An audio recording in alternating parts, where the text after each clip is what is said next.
Good morning, everyone, and welcome to this webinar on remote working in the UK civil service.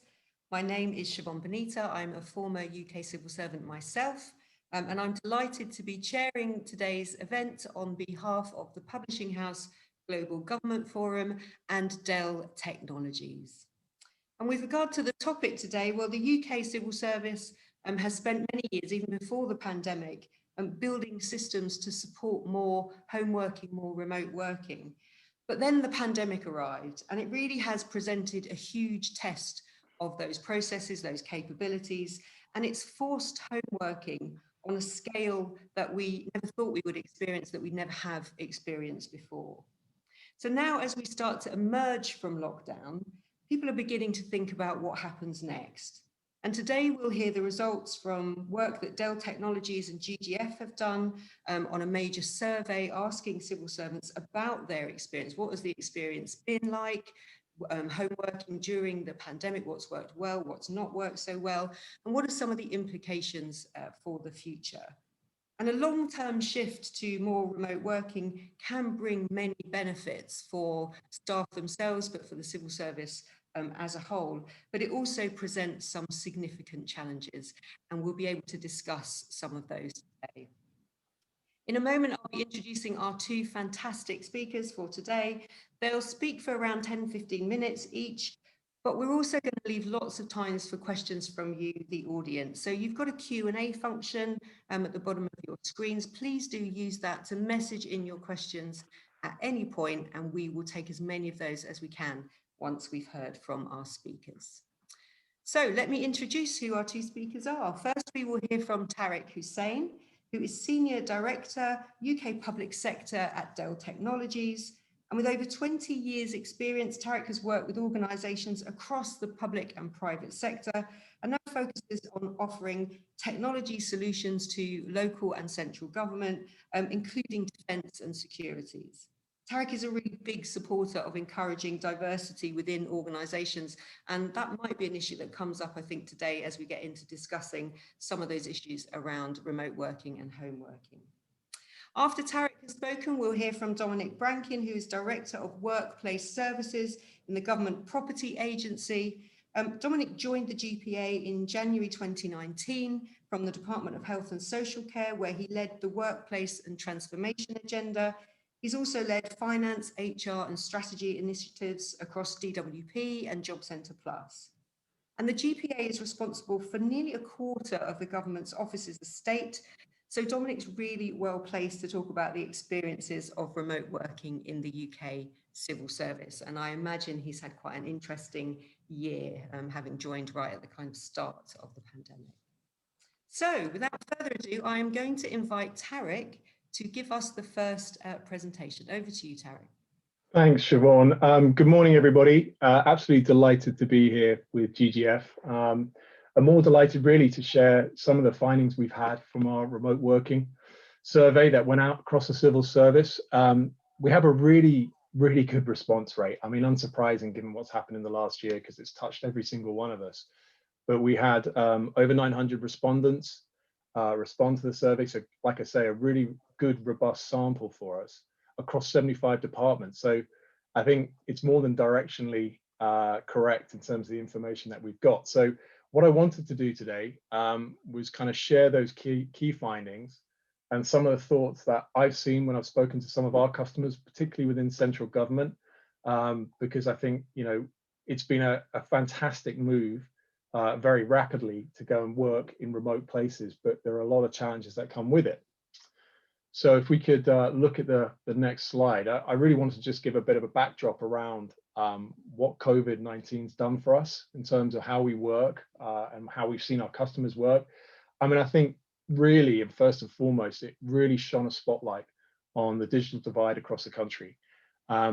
We worked tirelessly from day one to obviously look at remote working, and a lot of that was endpoint devices, so laptops, desktops, all the peripherals that go with it. So again, it was very much a hardware conversation to start with. But when we talked to the Department for Education, for example, in trying to get schools set up when they were all shut down and having kids access technology, there are up to around about 2 million children that didn't have access to technology or the internet. So, you know, I think it really shone that spotlight, and I'll talk about DfE in a little bit because I think it resonates with a lot of us. You know, we've seen technology as a crucial enabler now for everyday essential services.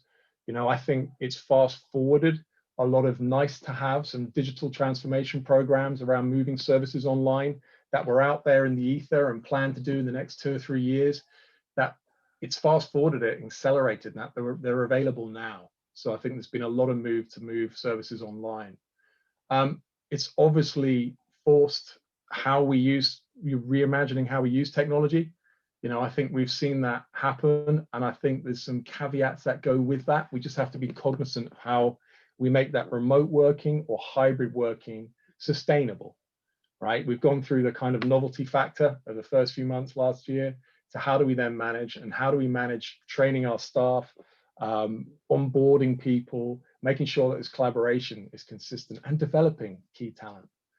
So we know the digital divide isn't going to be fixed overnight, but I think it's a real chance for us to look at how we work, and also part of the government's agenda around leveling up, right? How do we address that leveling up conversation when location's not necessarily the key factor anymore? It is a complicated issue, which I think many of you have probably experienced, but what I've seen, and I find it fascinating over the last 12 months, it really does require much better collaboration between government, civic society, and corporate sectors. And a great example of that for me was the Department for Education, right? So when schools shut, suddenly everything was moved online. Some schools were better prepared than others. The technology was in some cases there, in some cases it wasn't, but the DfE planned to ultimately roll out 1.4 million laptops to children that required them. And initially when it came out, they came to the OEMs, so HP, ourselves, all the providers of technology that were able to enable it. But it was run through a CCS procurement. It was the lowest price first, and it ended up initially with technology that wasn't fit for purpose, right? It was easily breakable, kit that cost less than £200. It wasn't secure, it didn't have the right software. But what we saw transform after that first wave of buying maybe the first 100,000 units was working with the DfE.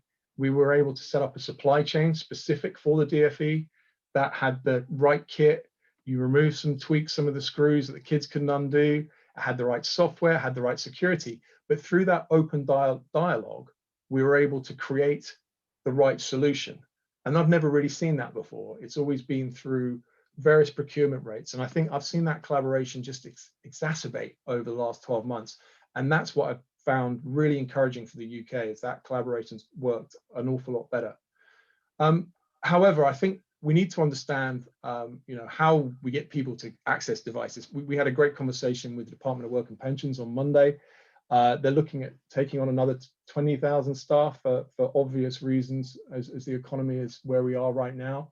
But how do we get logistically 20,000 units and kit, peripherals, images, all out to 20,000 different addresses? So there are some logistical challenges, right?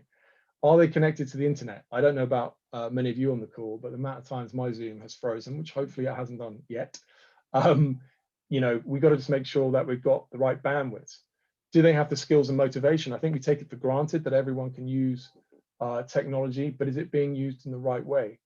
And then I think HR have a huge logistical challenge on their hands around how do you recruit, how do you retain the right staff, how do you educate out from the core to virtual. All those things we learned at Dell probably 10 years ago when we decided to go remote. It wasn't without its challenges, to be honest, but I think we found an interesting way of moving forward, some of that which I'll share with you.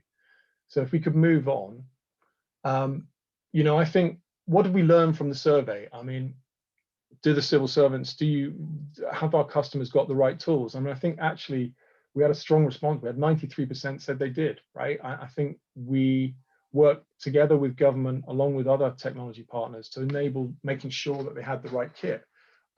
So that was quick. The challenge we now have, unfortunately, is that demand is pent up across the world. You've seen the press around component shortages. That's beginning to manifest itself. So whilst we're set up, is how do we manage that going forward? How do you replace kits? How do you get the latest technology out there? One of the biggest issues I've seen certainly has been around security. I think it was very positive in the survey. It came back at 73% saying they felt that there was the right security on the end devices. However, I honestly do think that needs to raise up the agenda when we're looking at managing our remote workforce.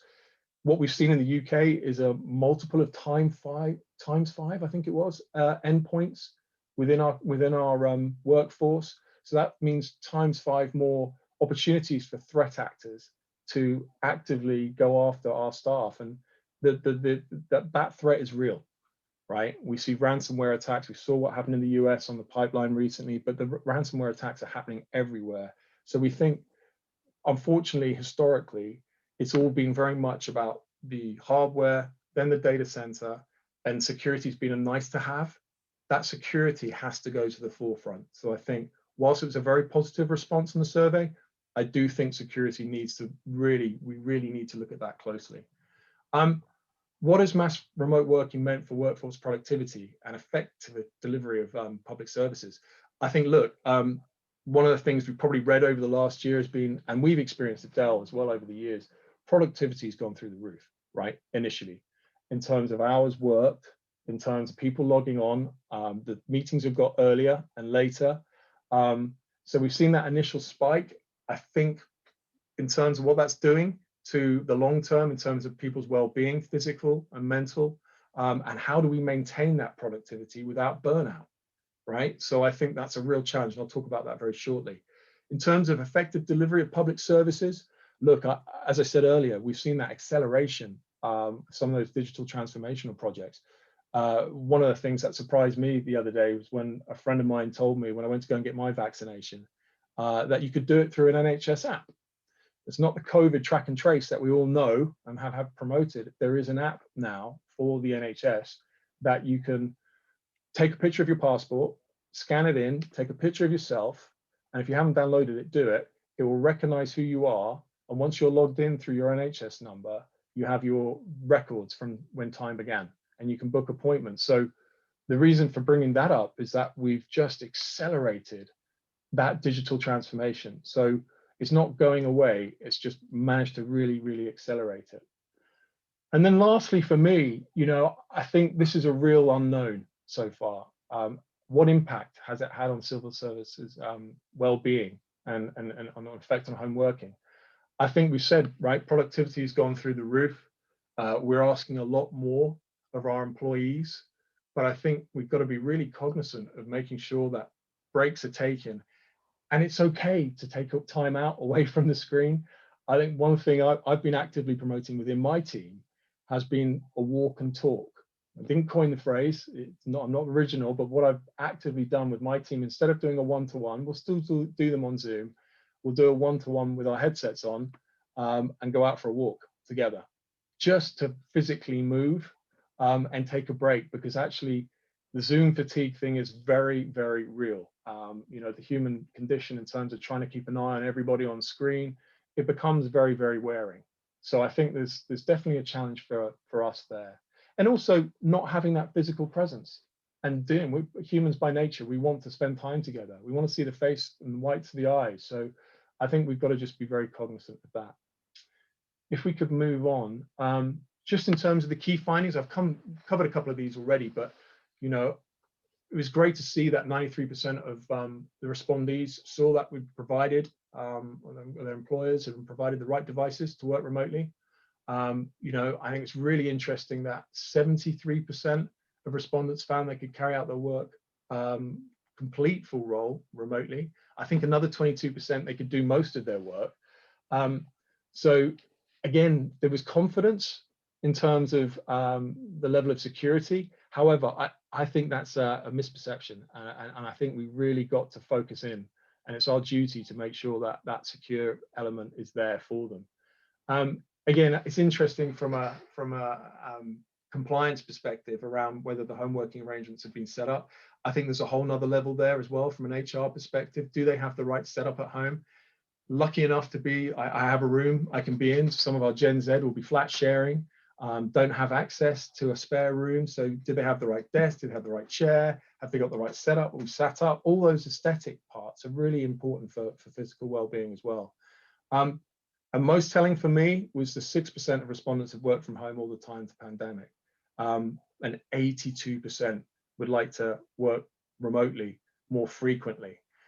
And I think that's the thing. I think was it expected? Probably, but not to the high level of certainty that people want that more either full-time remote or that flexibility of having hybrid. And I think that's what we learned ourselves, and I've been through. I've been remote now for 10 years. And I think the cultural change within Dell Technologies was huge. We weren't ready for it. We hadn't thought about education. We hadn't thought about messaging from the core. We hadn't thought about on inducting. But what we did evolve was our previous office spaces would move more towards collaborative workshop style approaches, where actually by giving people a choice, they gravitated back to the office for maybe 2 or 3 days a week, just to check in, make sure that they're there, they want to connect back with other people, and the way collaboration was working. So from an office-based desk job into that collaborative environment. Look, I don't think there's an absolute right answer in terms of what we should do, but I think if we want to retain and make sure we're developing the right talent, that flexibility has to be there. And I think once we're all pushed back to offices or want to go back to offices, I think that discussion is going to become very, very live, but needs to be addressed. But we've got the technology to do it, but we certainly need to address that challenge. So look, last but not least, not for me, if we can move on to the next slide, more than welcome to, we'll obviously have some time for some questions. Hopefully I haven't overrun, but wanted to leave my contact details. Please feel free to reach out to me at any time, and you can download the report on this link here. So if you haven't seen it, honestly, it's worth having a really good read through, because it does cover all aspects around culture, HR, etc., etc. Siobhan, over to you. Hopefully I didn't overrun. Thanks so much, Tariq. No, perfectly on time. And just to reiterate what you said there, to anybody watching, it is definitely worth looking at the full report, because there's lots of really interesting information in there. But just to recap what you said, I mean, headline figure, over 80% of people surveyed said that they want to continue working remotely or from home in some shape or form. So that's quite a overwhelmingly positive, I think, response to that going forward. Really good to some of the issues that you raised, which I'm sure we'll pick up in the discussion, how this sense of kind of remote working fits with the levelling up agenda when location is not so much an issue. That would be quite interesting to get into. Really good examples there of DFE and how I think the pandemic forced really quick learning and finding solutions in a way we've never had to do before. But then all those issues, which I'm sure Dominic will have been thinking about as well, in terms of new ways of working. How do you think about recruitment, training, skills, and also your staff well-being? And do they have the kind of environment that they need to work and maintain the well-being as well? So really good way to start. And now I'm going to hand over to Dominic to talk about GPA and respond to maybe some of the things from the survey as well. Thanks very much, Siobhan. Good morning, everyone. And thank you, Tariq. There's so much in there, I think, for us to unpack in the next hour or so. And what I thought I'd do is maybe just reflect on some of those points and make some connections to some of the research and survey work that we've been doing across GPA with our clients and our customers. But this is a fantastic piece of research, I think, that really adds to our understanding of colleagues' experiences over the last year. And that's a really strong theme for me, is about how important it is for us to invest in understanding what the individual experience has been, wherever an individual has been working. It's particularly helpful, I think, to be able to view those experiences through different lenses. And the focus here on security and compliance is an especially important one. And I think, as Tariq was touching on, it's broader than the security of our technology. It is about the information management risk of us all, doing work in a home environment with, in many cases, other people around. And having done it now for a year or more, have we done it for so long that we're becoming complacent about the management of that information security risk? And that's got to be an important consideration for us all. But clearly, I think it's the individual experience that needs to be, and I think genuinely is, shaping organisational responses. I mean, like Dell, some large parts of the civil service have made some great progress in recent years in moving to smarter working, more flexible ways of working. We've seen a lot of reconfiguring of the workplace, using technology to transform the way people work, the way they engage and collaborate, and also developing the leadership skills and the culture that's needed to realise the benefits and the opportunities. In many ways, fixing the workplace and fixing the tech is easy. It costs money, but it's relatively easy. Supporting a change in behaviour and thinking and belief is much harder, and I think a longer road for us to travel. Having said that, some good progress had been made. It often took a long time, and we didn't always get as far as we wanted. And the last year has definitely accelerated that, particularly around the real fundamental transformation of business delivery and business processes. And that has got to be a massive opportunity for us now to build on that and take advantage of.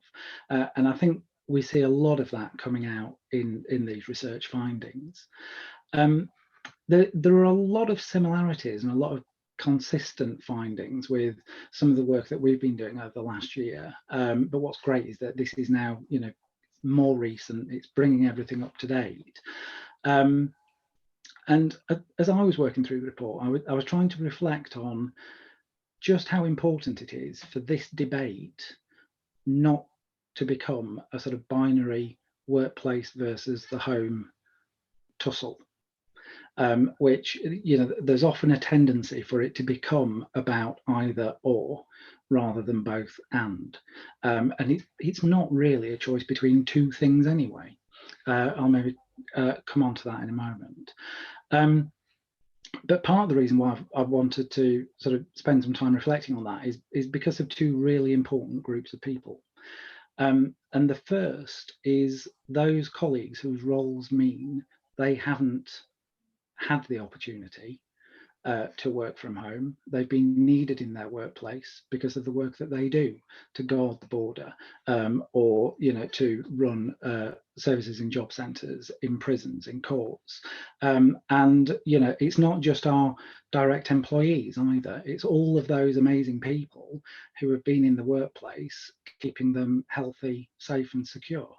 So the really important groups of people there who've been in the workplace for most, if not all, of the period of the pandemic, and it's really important that we're thinking about our whole community when we're working through these issues.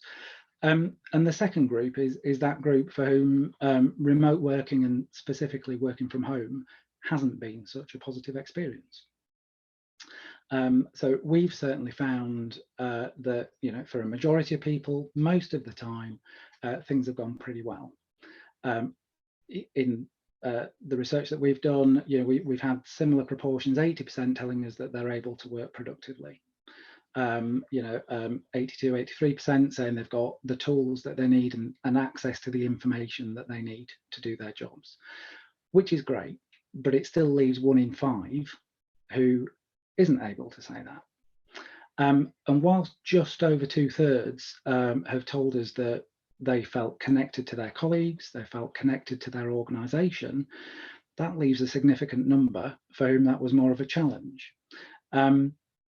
So understanding that experience and what's driving it is crucial.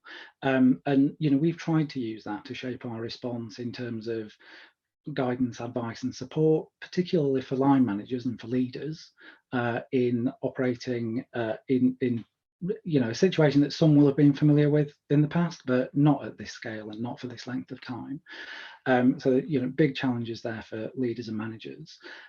We've been using it in our efforts to kind of strengthen communities of interest across departments, and in doing that, sharing experiences and really trying to learn hard from the way colleagues have been overcoming some of the challenges that they faced. And looking ahead, I think, as this research makes absolutely clear, I think it is right that we should expect that most people will want to work more flexibly in the long term. There's a really important conversation that we need to have, and I'm sure we'll touch on it later, about the extent to which choice can and should be exercised and where that is exercised.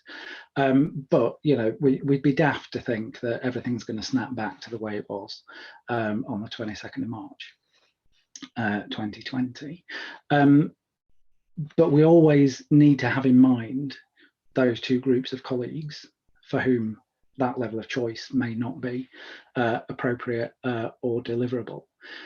But for most people, a hybrid of the workplace, home, a third space, which could be with customers, could be with suppliers, other stakeholders, that hybrid is going to be the common experience. And so we need to be designing our workplaces with all of that in mind. But recognizing that we'll still need to be able to support the full range of activities that our people engage in. We need to be able to offer services that can not just respond to and support, but help promote this kind of dynamic way of working. And we need to keep investing in understanding everybody's experiences, learning what works, learning what doesn't. And it's research like this that's going to help us to continue doing that. So I'm really looking forward to the conversation we're about to have and to explore some of the issues that it raises. Brilliant. Thanks so much, Dominic. I really like the way that you phrased that in terms of, not a binary discussion around should it be in the office or should it be at home. And I think that key on flexibility, and it's not an either or. And for some people, they don't have the choice of working from home, even if it has been a positive experience. That's not a choice that they have. So loads of issues for us to pick up on there. I think we've had questions come in already. I'm going to kick off by asking one thing that kind of struck me as you were talking is there a danger, I think, going forward that we might be creating a new two-tier type of system where people who choose to be more in the office maybe get seen more, their work is recognized more, they get given better work, and therefore their chances of promotion increase. They just get more developed along the way compared to colleagues who maybe choose to stay more at home.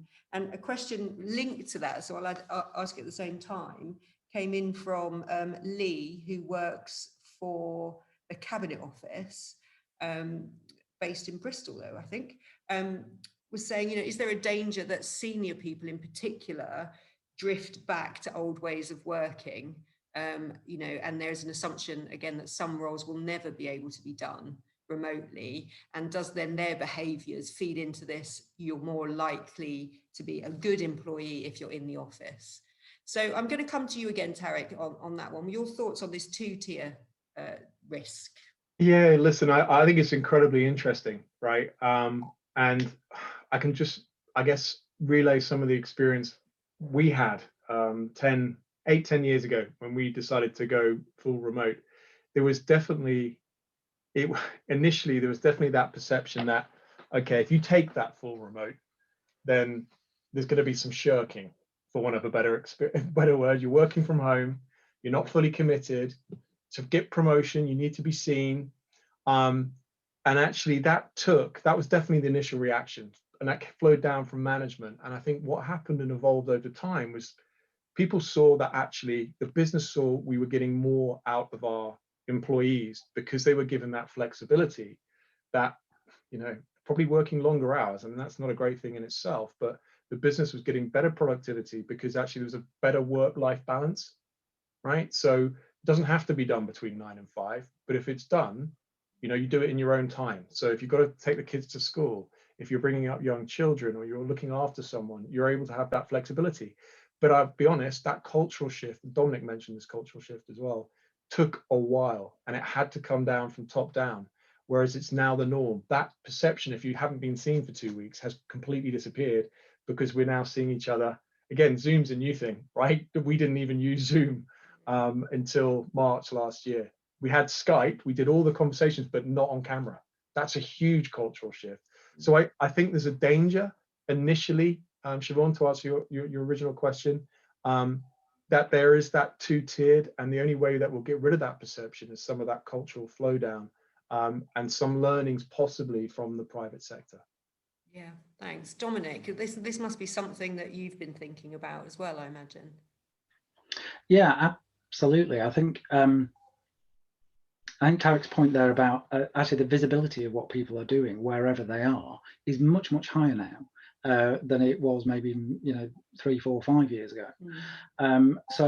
But that's about visibility of output, and the impact that individuals are having, which is really what ought to be important to an organisation.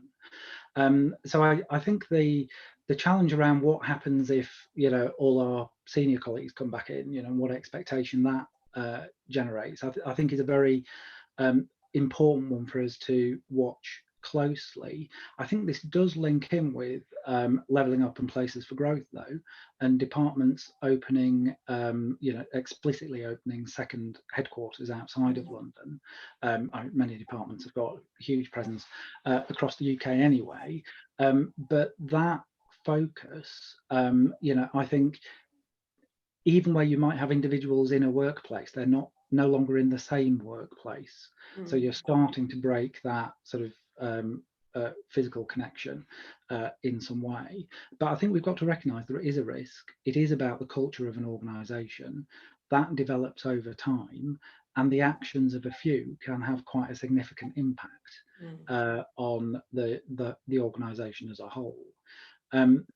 There's a different dimension of two-tier that I wanted to explore. I don't know whether this means that there's a 4-tiered workforce or just a matrix. I'm sure one consultancy or another could help me draw it. And that's it's those colleagues who need to be in the workplace, who are not getting access to the same kind of choice. It's kind of like, what's the offer there? What's the proposition where we're saying, actually, it's the need of the role, and we are here to serve the citizens of the UK. We're here to serve ministers, and some of our jobs need to be done in a certain place. Sorry, go on. I was going to say, do you think the experience of the past year has forced people to rethink that maybe some of those roles that it was always assumed they had to be done physically in the office actually could be done remotely? I know there'll always be a core that does, but do you think some things have changed because of the pandemic? Oh no, I absolutely do, and some of the business process changes that have been realised in departments across the civil service have been enormous and genuinely have transformed the way work has been delivered. So some work that people thought could never be done outside of an office, all of a sudden it's perfectly reasonable to do it outside of an office. It's the kind of step change from believing that it's not that long ago in DWP where we would have been having conversations about the pension service moving to its telephony channel and the challenge of getting customers to engage through that channel. And then the same discussion and debate when it comes to online services. So it's an extension of that journey that we've been on for a while. But if you're a prison officer on shift, you're going to be in a prison. And I'm really concerned that we don't, in our enthusiasm and genuine excitement about the possibilities for the future, where we shouldn't forget, even worse, ignore the fact that across the civil service we cover such a range of operational delivery and other activities that not everybody's experience is going to be the same. Really interesting, because normally when people talk about two-tier, it is about that actually it's going to be beneficial to be in the office, but actually there will be other people for whom they would love to not be in the office, but their job doesn't give them that choice. So it just shows how complicated the whole kind of agenda is. I want to pick up on something both of you talked about there in terms of kind of the levelling up agenda and location, we had a question in from Ian, who works for Department of Education, saying, I think it's about how far could you take that? So for example, could you foresee a future where civil servants could be working remotely from overseas? So does the location even matter anymore, to the extent that they could even be overseas? And I want to combine that with picking up on that sense of the two-tier thing. How much emphasis do you think needs to be put on training managers so that they can really start to understand the new way of managing these hybrid teams? You might have some people in the office, some people working from very far away. So I'm going to, again, Tariq, I'll come to you, this sense of could you be working from anywhere, and what training will managers need for this? Yeah, look, again, it's a dilemma that we've kind of been through, and are in a certain extent it's still going through at Dell, right? And again, as are many of you on the call, and some of our customers. I think, look, I manage a team as well in India, which I have the luxury of maybe seeing once every 2 years, but ultimately it's managing a large team virtually. And I think when we went remote, there was no training for it. And how you do manage virtually, how you do your one-to-ones, career development, education, making sure you feel engaged, the communication, I think absolutely critical, Siobhan, is that managing, training of managers, right? On how they are to look after staff, because otherwise you're in danger of alienating your employees. In terms of being able to work from anywhere, I think there's definitely within its limits. I think being able to work for the civil service, possibly even within, for my business, you know, we do have managers, and I've worked for a manager before based in France, you know, but again, slightly different, I would suspect, in the civil service. But we are seeing already some of those alignments drop. And I think, you know, who knows? I think certainly within the UK, there is that definite desire to help do that level up exercise, which will make it a little bit easier if we can connect remotely. But it doesn't ever replace that human interaction. I think that's the real thing for me. And it's a great nice to have. I think that's a real challenge. If I could just very quickly pick up on what Dominic had said around the two-tier, I think it's absolutely right. But Siobhan, you said, you know, have we seen some roles that absolutely had to be in the office change? You know, I could talk about national security to a certain extent in terms of some of the roles where they absolutely had to be in.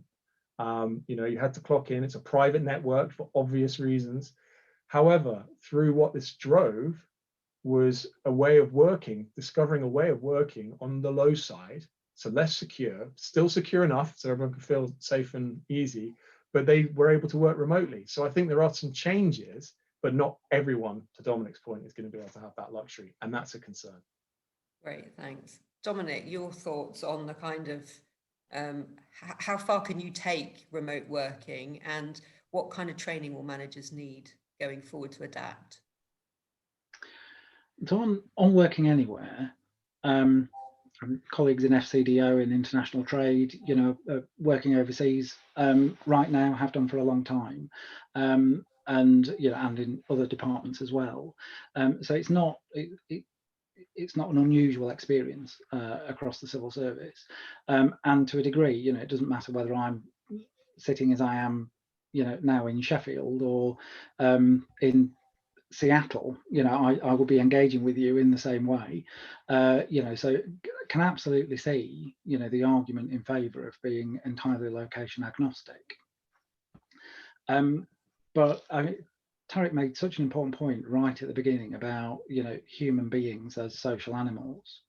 And organisations aren't just a random collection of individuals. You know, it's people who come together and build as teams to deliver outcomes. And that connection and that sense of community, I think, does mitigate against a sort of sense of a complete location free-for-all.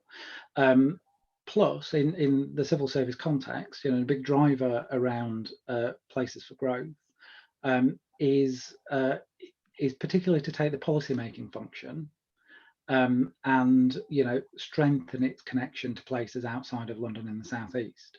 Now, I know there are lots of policy colleagues probably on the call today, but certainly out there, who do their work across the UK. But the drive is to get more of that happening, and to get a broader connection with the places that we serve as well as the people that we serve. And that. It's hard to see how you could really do that without being there. And when we're thinking about the connections that central government has with local government and building those relationships and understanding the issues of a place to be able to work together to fix those issues and those problems, then again, I think that argues quite strongly in favour for that building of community and connection around those issues and around those places. It undeniably is a huge opportunity for us to tackle things like skill shortages, and I think it's appropriate that organisations should be thinking in those terms. But like I say, I think the breaking those bonds of connection completely, personally, it fills me with horror. That thought, and there will be a balance, and that balance will be different depending on the nature of the organisation and the work that it's doing. In terms of training for managers, so we just launched a playbook sort of aimed at looking at Monday and then what happens on the 21st of June and beyond in terms of the UK and COVID restrictions, is full of tools to help managers work with their teams at whatever organisational level to think about, what does it mean to be operating in this hybrid way where it's not all in or all out. It's going to be a combination. That combination will change over time. What are our expectations of each other? What are the organisation's expectations of individuals? And really to help develop that conversation and make sure it's happening on an ongoing basis, because people's circumstances change, the environment will change. This isn't a once and done exercise in quite the same way that 23rd of March was right, stay home. That's a very unusual experience for all of us. Thanks, Tariq. We are getting loads of questions and comments in. Just want to pick up one that Alden has sent in, which I think goes to both what you were saying, in that some things aren't just about whether you need to be in the office or not. He was saying places we work also include things like borders, labs, depots. It's not just kind of offices. There's this whole, complex web of what the civil service does and how they deliver and everything taken into account. We've got lots of interesting questions coming in about who gets to choose and what does this mean for your contract as a civil servant. So for example, Georgina asked, who determines how much flexibility an individual is allowed? Is it the individual themselves? Is it the manager? Is it the organisation? Who will get to decide? And then somebody else has said they've heard that if you work more than 50% of your time at home, you might need a new contract for that. So I just want your thoughts on who ultimately will get to decide, and will this have kind of implications for your contract going forward? Tariq, I don't know if you know, I don't know how Dell managed this. I think I can share. Yeah, I can share my experiences with Dell. Absolutely. And again, it may well differ, but the way it was taken for us is, yes, there were two separate contracts. There was a contract where you were office based, and then there is a remote working contract. No difference on pay scales, right? There was no difference. In fact, what you had as a remote contractee was an allowance to pay for broadband, pay for you getting your office set up at home, right? Within its typical limits, right? But again, there was an allowance that comes through monthly, but there's no change in terms of pay. And actually, we're looking right now at how that is going to change going forward as we look at possibly rationalizing some of our office space where we don't need, no longer have an office where we won't have full-time employees coming in. We need to look at that collaboration space, and it may be in a different location and maybe not the same size. So yeah, that's how we dealt with it at Dell. And again, in terms of choice, it was led from my seniors, so above my pay grade, I would suggest. So around office rationalization, and then yes, it was done in a consultative manner, but it was you know, giving the individual the choice, I think, was a challenge.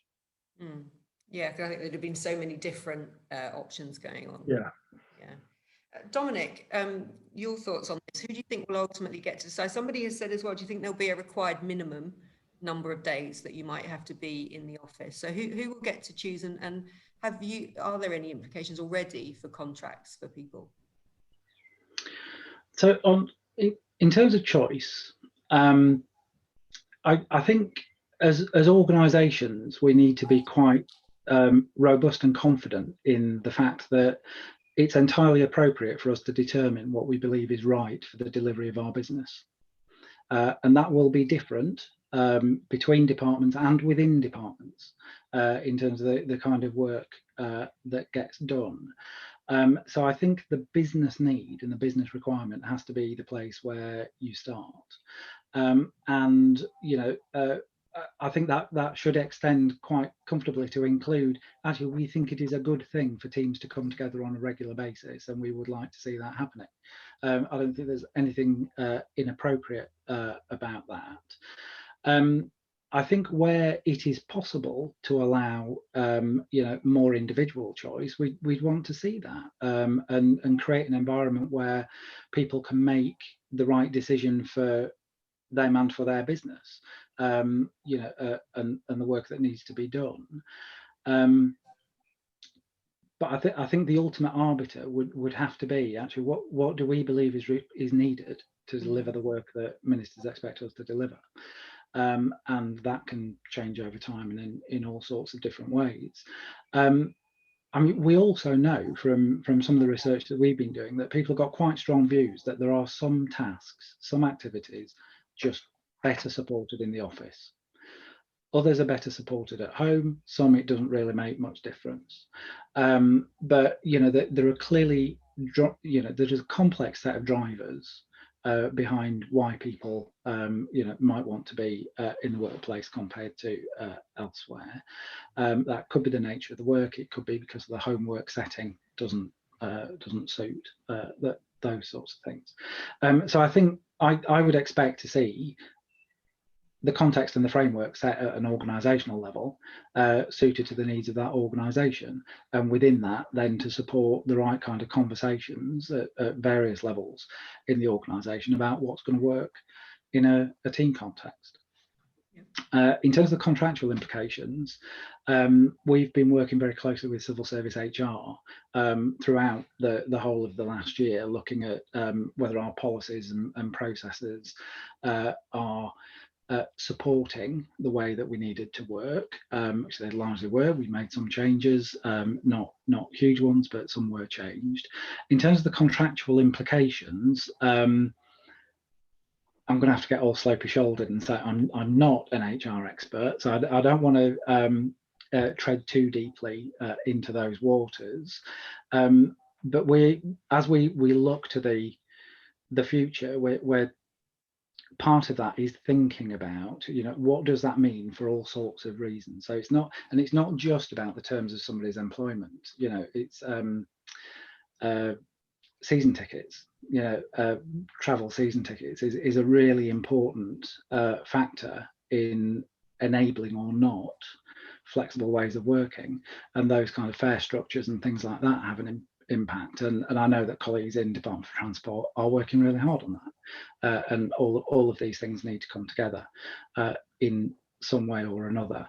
I've not come across that 50% example, but I couldn't really comment on whether it's you know, it's accurate or not. I mean, interesting there what you both said, but in particular, Tariq, I think you mentioned about kind of the allowance for working at home. I think that's something that maybe doesn't come up, actually, surprisingly, as often as potentially would, but it did come up in a previous conversation I was having with people around diversity in particular. And I think we've all got used to the fact, for example, of reasonable adjustments being made in the office for people who have particular needs maybe around accessibility, or they need certain software to be able to do the job effectively. What are your views on the extent to which it's even feasible for an organization to make sure that people have the kind of the kit they need? It might be a chair, it might be a certain chair, it might be software, it could be all sorts of things to help people with accessibility needs or disability needs, both at home and in the office if they need to come into the office. And is that a kind of realistic prospect? People could expect both. Dominic, I'll come to you because this must be something in the civil service that they've put a lot of thought into, I would have thought.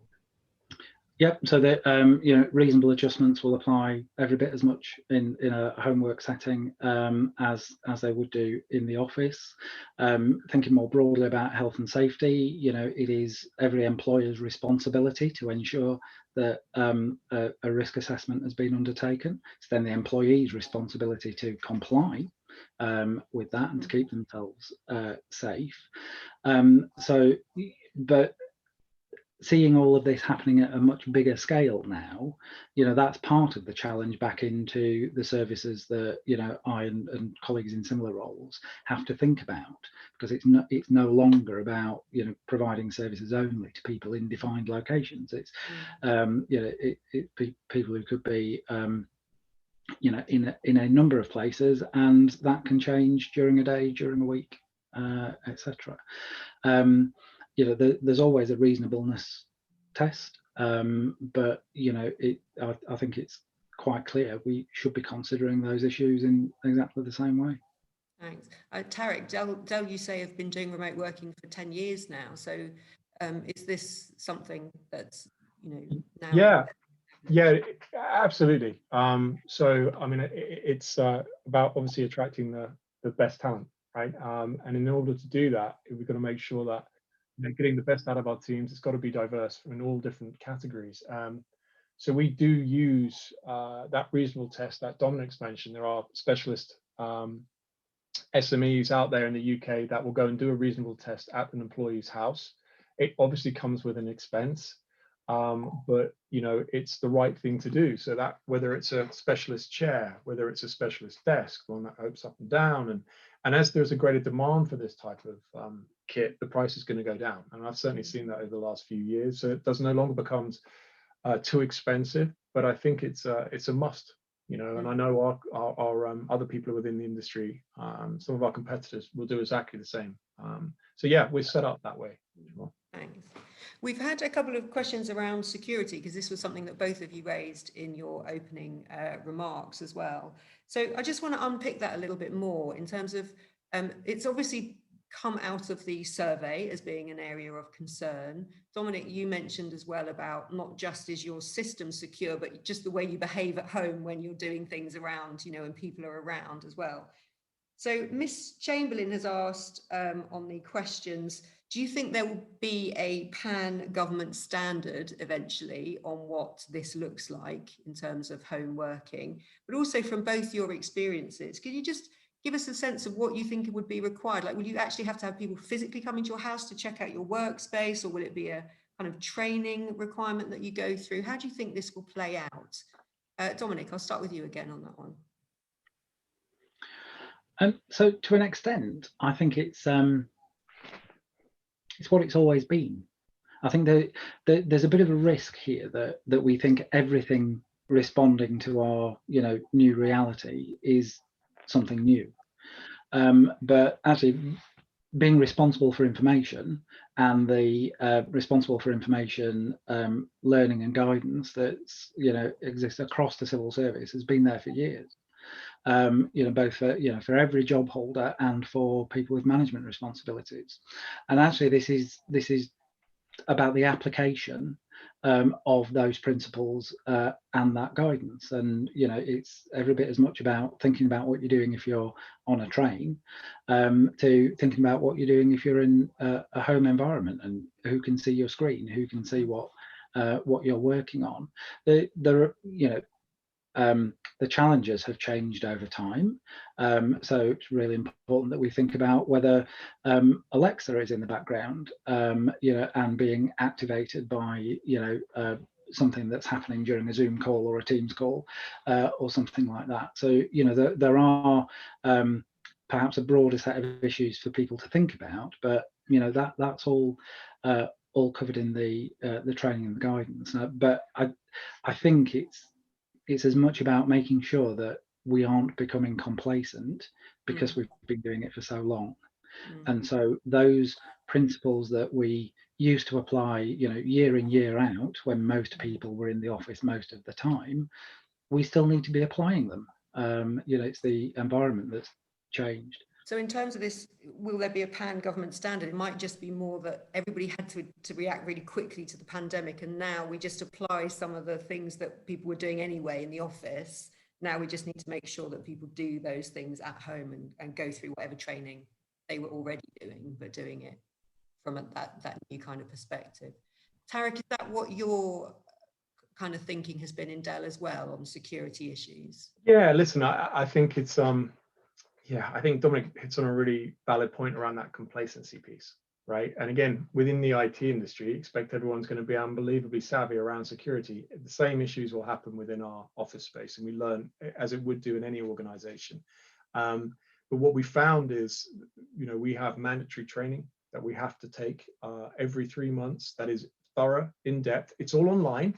So again, because we're remote working, but you have to take it. And there's a register. If you don't take it, then you're not complying to your forms of employment, and there will be action that's taken against you. And the reason we make that mandatory is because it gives you the latest that you should be adhering to, right? So it's moved away from the kind of physical and leaving your hard disk on a train or a laptop on a train to various other things around what documents you can print out, what you can't do, where you should leave it, and more about what you do in the home, right? So what you've got on your desk, what information you have.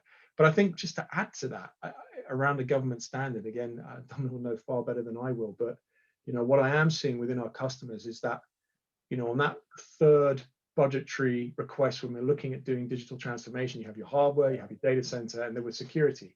I'm seeing that security element, the software, everything else that goes around it, increase up the agenda.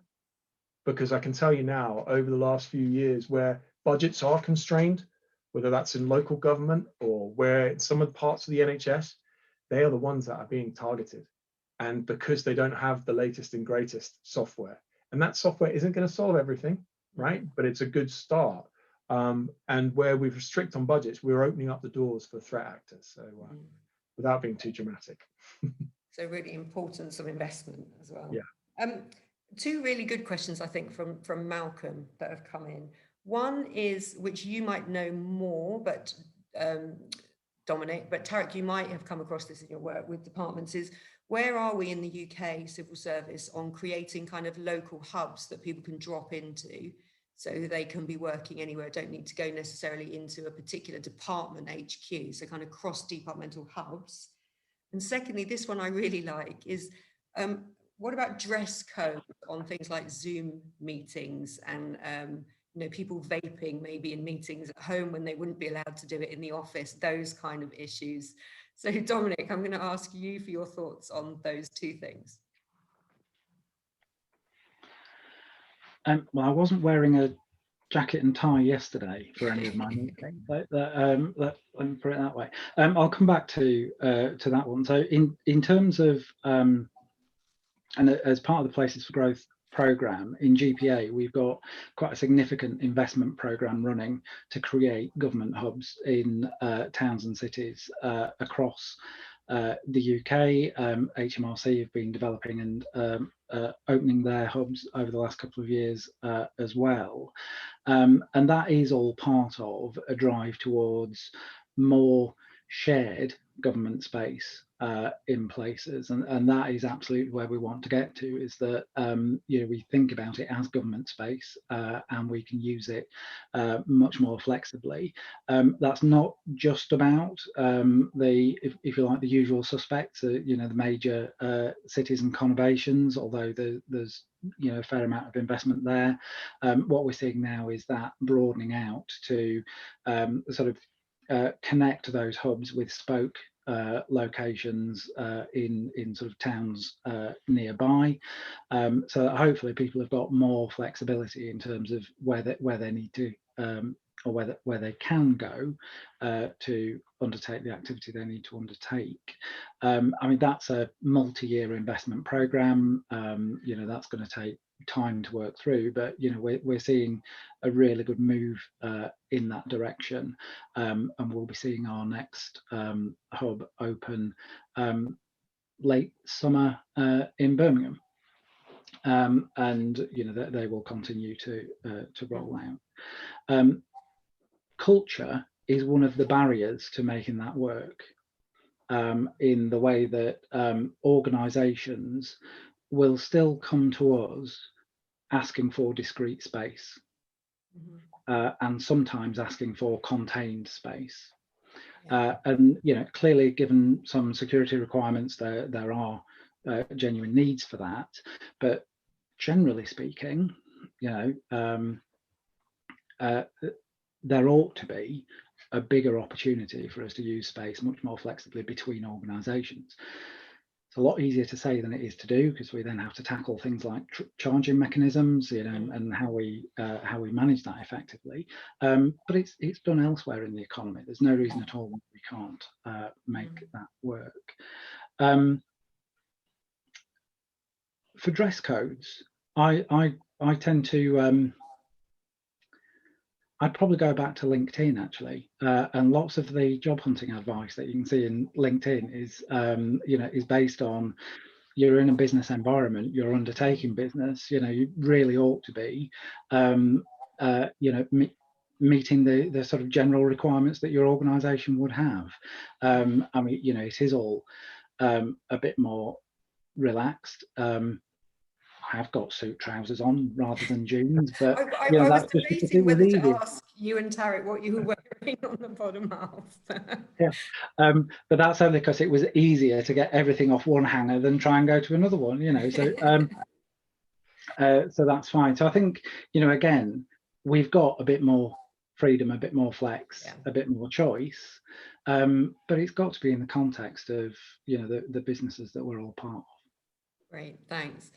Tariq, do you have kind of hubs that people can drop into, or is it entirely now remote working? No, we have hubs. So I think when we made the shift, to say 10 years ago, where again, some of that was through acquisition of different businesses that Dell have made over the last few years, but we did our estate rationalization where we kept most of the estate, but we changed the way we worked in them. So we have a hub in the center of London now. In fact, we've got one in Brentford and one in London and one in Bracknell that have become those hubs, right? And they were actually, to Dominic's point, I know it's a corporate context, but it's very relevant.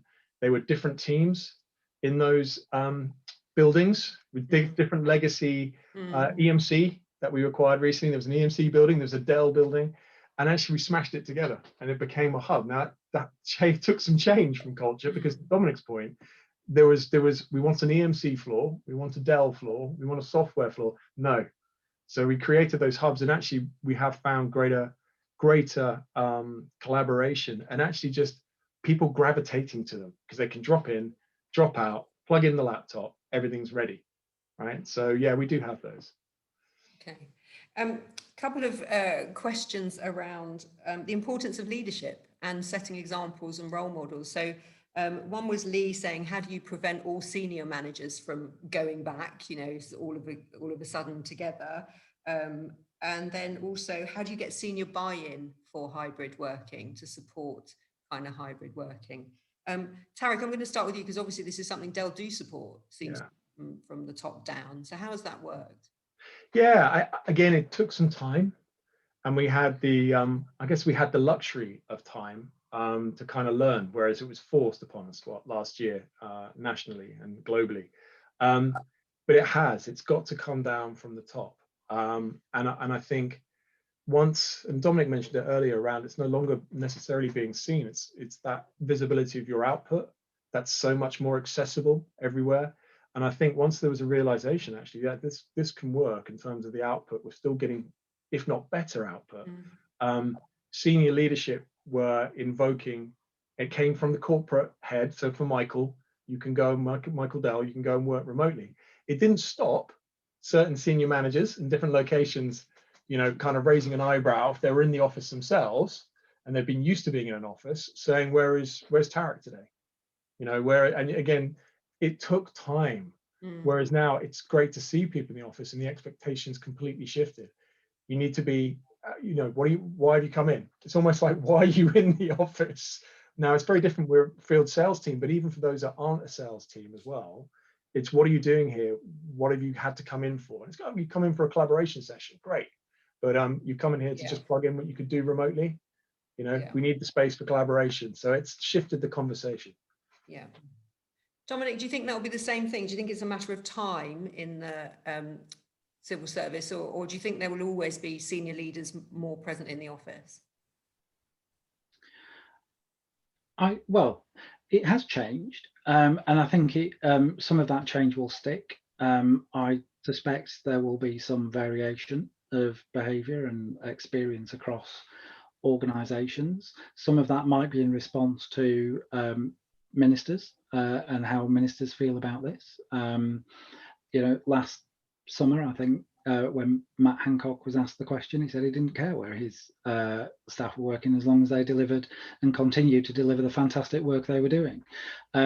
Now, you know, not all ministers will think in the same way, and we have to be flexible enough to be able to respond to that. But over the last few months, as we've been planning for what the removal of restrictions might be, we've been working with a group of chief operating officers across departments. We're talking about directors general. The vast majority of them, each time we're engaging, you know, they're at home. Sometimes they're in the office because they needed to be in the office for a particular thing. And the same is applied with permanent secretaries as well. So I think it's become more of an established way of working, and linking back to some of what Tariq was talking about in terms of diversity and inclusion. You know, certainly there's an awful lot of feedback from colleagues that they've never felt as well included and engaged in more of the business of their organisations, because all of a sudden the size of a meeting room is no longer the constraint for how many people can engage in a conversation. And you know, and that really has sort of leveled up an experience. The flip side of that is big risk of us moving into, you know, more of a hybrid environment where you've got that split. How do you maintain that when you've got a balance between in the workplace and not? And that will be the same for our senior leaders. You know, as an organisation, I mean, the GPA has always been, I say always, it's only 3 years old, but you know, it's a very flexible organisation in the way it works. You know, there's absolutely no intent on our part as an executive to say, right, you know, everybody back in. You know, because that wouldn't work for us. Thanks. I'm going to pick up on that in our final question. I can't believe the time has gone so fast. This is going to be the last question I ask. But before I do, one, I'd like to say thanks to the audience for sending in so many brilliant questions. I mean, they are still coming through.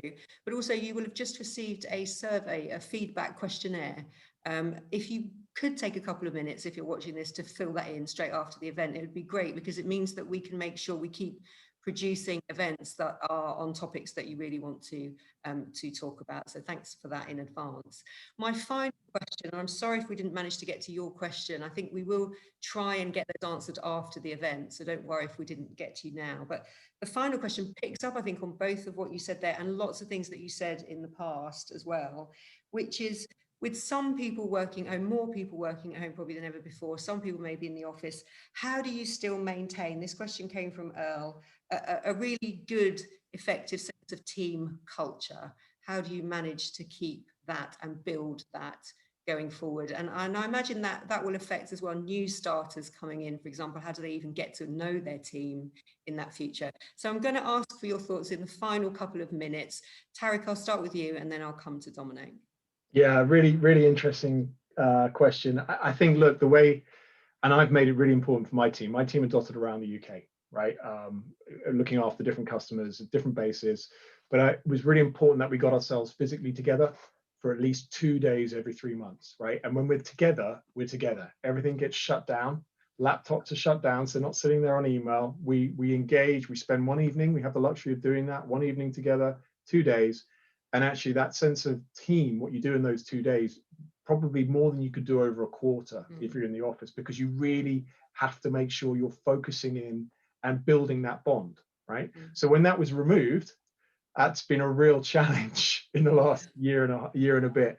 And I think the flip side is I've done some, my team will probably hate me for this, but some fun Zoom activities, but where it isn't, no more Zoom, but joking aside, where we're connecting socially outside of work, I think that's incredibly important. I'll also be honest that I've probably spoken more to my team as individuals than I ever would have done because of this connectivity. And like I say, even a year and a half ago, we had all this, but we culturally in the UK, we're not used to using video. Yeah. Whereas now it's the norm. So I see probably a lot of my team at least once, 2 or 3 times a week, when I may have seen them only once every 2 weeks. So absolutely great question. But again, it comes back to being physically together. Great, thanks. Dominic, will you be doing physical kind of bringing people together and some fun Zoom stuff as well? Yeah, it's pretty similar. We did have a blitz on quizzes and various social events and that sort of thing, and then I think people did get a bit fed up. But you know, that's because you need to keep refreshing things. So you know, so it's much more about things like random coffee pairings. You know, and you just grab half an hour just to have a chat about something that's not about work. You know, where we are a small organisation, so it's relatively easy for us to do that, and through that to build some really good relationships. But although we're small, we've still got quite a large proportion of colleagues who've never physically met any of their new workmates. So you know, that's something that we're very keen to think about in terms of how we manage a phased sort of move to more of a hybrid way of working. You know, but hopefully it's not too far away that we'll still be thinking about those opportunities that we've got to bring everybody together. You know, which again, because we're small, we can fit people into a reasonably sized room when we're allowed. But then I think that the connection that Tariq describes through the technology, I think has helped a lot of people get to know their teams a lot better. Not least because, you know, people are bringing, you know, to use that phrase, more of themselves to work. So although colleagues on the call can't see it, you know, this screen is hiding my extensive collection of Lego, and that's part of who I am. And that's what my team now know about me that they wouldn't have known before. You know, I probably wouldn't have had that conversation. So there've been some really, I think, positive developments through using different media, because we're connecting with people in different ways. And you know, but it's a brilliant challenge that Tariq makes, that, you know, can we sustain that change in the culture and the way we think about using these tools when you know, when things change in the next few weeks and months.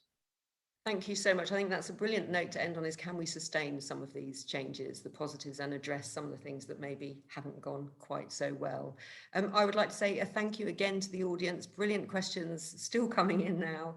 And a huge thank you to Tariq and to Dominic for being such wonderful speakers and answering so many of those questions so well. I think it's been really, really interesting. And just the number of questions on the scale just shows, I think, how important this issue is and how topical it obviously is, how so many people are thinking about how they do this going forward. The webinar has been videoed. So to the audience who are watching, you will get a link of the video of this webinar. You can share that with colleagues. If you missed any of it, you can watch it all over again. And there will be also an article with the key issues that came out of today's discussion, and that will be sent to you as well in the next week or so. So it just leaves me to say a huge thank you to everybody. A big thank you again to Dell Technologies for sharing the research that they did with Global Government Forum and for sharing your expertise with us today.